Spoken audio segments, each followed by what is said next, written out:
Hi, I'm back, and I want to say that I'm back for good, but I also want to be honest with you. I don't know. I'm in the middle of figuring my life out still, and I think the daydreaming part of me, or the daydreamer in me, wants to pursue this podcast as a full-time job. That is the first time I've said that out loud. And then the realistic, practical version of me realizes how delusional I sound and how a girl's gotta eat, I gotta pay the bills, I have to make money. And so in order for me to maintain a certain lifestyle that I am used to living and want to continue living and want to be able to afford more, like a house and kids and maybe a Birkin or just eggs, I have to consider the possibility that this might not work out for me. It's tea time with Janice.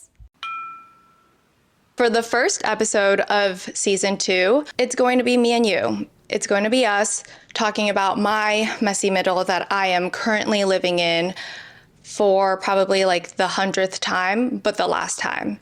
So, hi, I'm Janice, and I worked at the top companies of a few industries.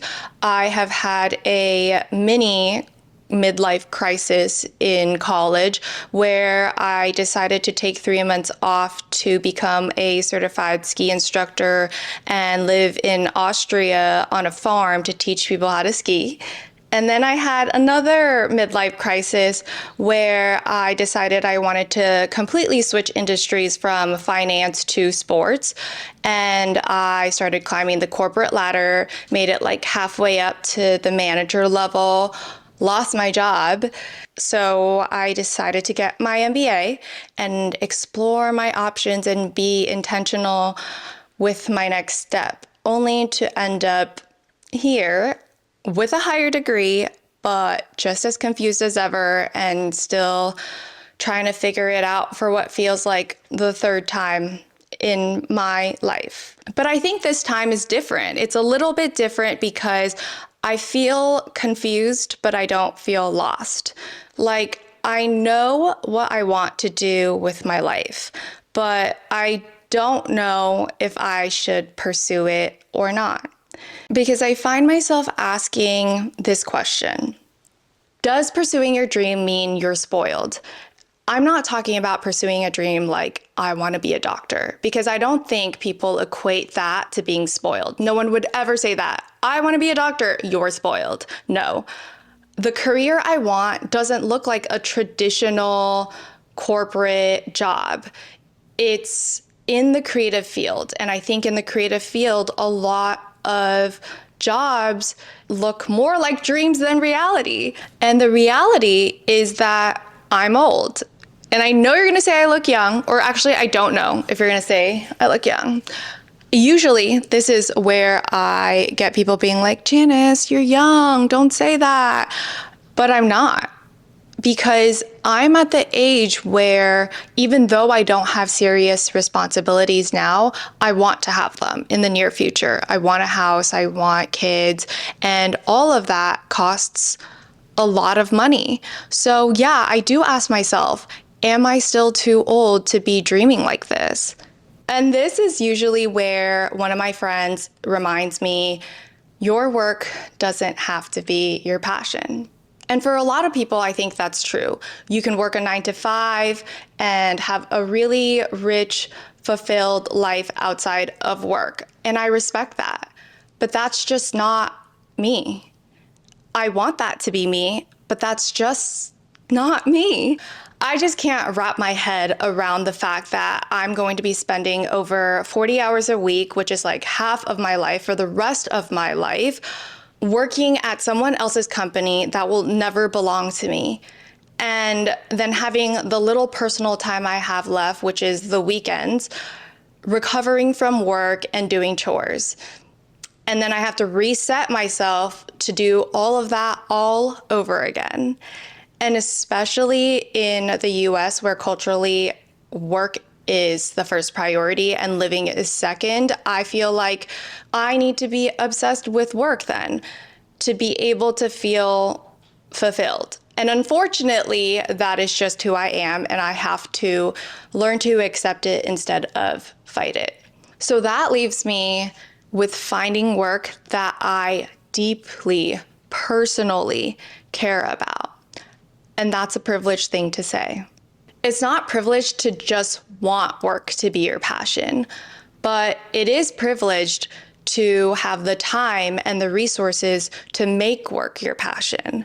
And sometimes, most of the time, I feel guilty about that. I feel guilty that I am privileged enough to be able to consider chasing my dreams because I worry about what people will think. They're probably thinking I'm not in touch with reality, that I'm really delusional. And then when I fail, everyone's going to laugh at me and say, haha, I told you so. Like, look at Janice being silly and she's so old now.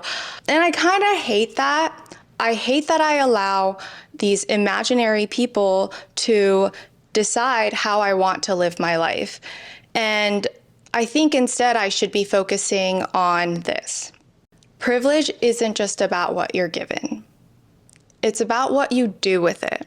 And doing nothing with your privilege and the privileges that you're afforded makes you spoiled. I'm lucky to be born into this family. And my parents, my grandparents, my entire family tree worked their asses off so that I could have the opportunities that they didn't. And for a long time, I think that I felt really guilty about that. I felt like I constantly had to struggle and sacrifice exactly the way that they did so that I could prove to others that I deserved the things that I had. But that's kind of ridiculous, don't you think?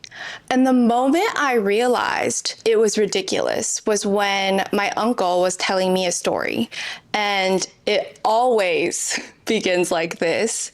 Back in my day, I had to handwrite every single one of my resumes, and I would ride my bike and hand deliver all of these resumes into the company's mailboxes to make sure that somebody received it. Even in the pouring rain, where I had holes in my rain jacket because my family couldn't afford a new rain jacket. The last part about the raincoat, I just made up for dramatic effect, but I feel like that's something they would definitely say. And suddenly you feel like you haven't earned the job or the life that you have right now. At least that's how I felt. And after he left, that's of course when I started thinking about all these sassy comebacks I could have said. Like, oh yeah, well, do you have to compete with the whole entire world because job applications are on the internet now and the internet has no physical boundaries? Do you have to learn how to use AI to filter out all the keywords that job descriptions have so that you can tailor every single one of your resumes to include those keywords to make it pass a company's crazy algorithm to maybe get your resume to a real life human being? I don't know if you've noticed, but times have changed. No one is out here handwriting their resume. No one is out here hand delivering their resume because that's literally just a waste of time. Could you imagine if you were handwriting your resume and then hand delivering your resumes to individual companies? You'd maybe get through like 2 a day, maybe 3 if you're riding a bike. And what? The rest of the world has already submitted 50 before lunch? Listen. I will struggle. I will sacrifice. But the way that I struggle is going to be different than my uncle because times have changed. And the way that I struggle and sacrifice is going to be different to my peers because of the choices that I'm making and the privileges that I've been afforded. If I decide to pursue this podcast, this dream, I'm kind of like an entrepreneur. And I'm saying that like it's glamorous. I think it's kind of exciting, but it's also not that exciting, right? I'm not going to have a stable, guaranteed paycheck coming to me biweekly. I have to be able to afford my own health insurance. I have to be able to figure out my own retirement plan. And I'm not going to have an onboarding team or a guaranteed place where I can go to and learn from people or have these built-in opportunities. I have to build my own network from scratch, from zero. And I don't have a laid out plan to promotion. I have to figure that out for myself and what that looks like. And I don't know how to even do that. I don't even know where to start. Just because my struggle doesn't look like my peers or struggles that my uncle can recognize doesn't make it any less real. Because privilege doesn't mean you're spoiled. I have opportunities, but I still have to work for it. I'm not totally out of touch with reality. Being privileged just changes what my struggles look like.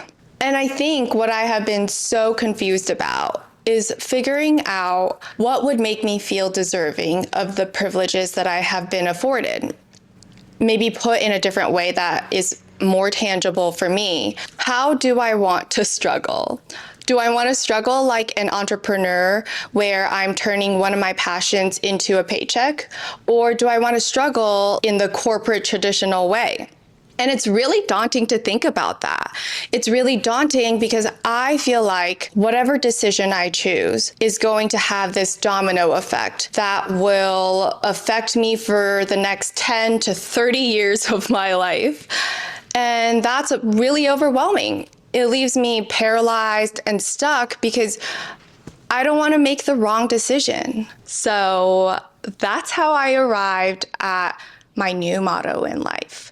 Life is a series of experiments. You have a theory, you test it, you adapt. And I know I'm saying it like it's really mind-blowing. I think it is really mind-blowing to me, but you might already know that. So good on you, you're a step ahead of me. But I think I'm so used to hearing people say, life is a journey, or life is a book of different chapters, or like something about seasons. And when you first hear them, you're like, wow, that's really deep. That's really philosophical. That must really mean something insightful. But actually, it's giving nothing. Like, trying to figure out what the fuck that means gives me more anxiety, because life is a journey. Nobody goes on a journey without a destination. Life is a book. Nobody publishes a book without an ending.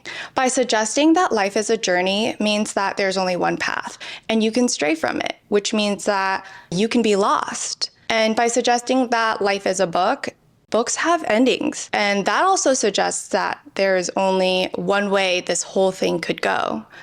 So by me saying life is a series of experiments, it suggests to me that there's no right or wrong.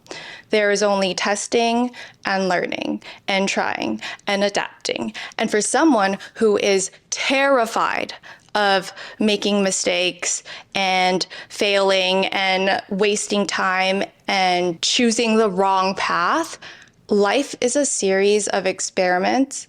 Sounds kind of freeing to me. If this episode resonated with you, it would mean so much if you liked, followed, subscribed, and all the things. If you know someone that would love this episode, please share it with them too. This is supposed to be a little corner of the internet where it's safe to feel chaotic and figure it out, and I'll be here every week doing just that. And it's a lot more fun when I get to hear from you.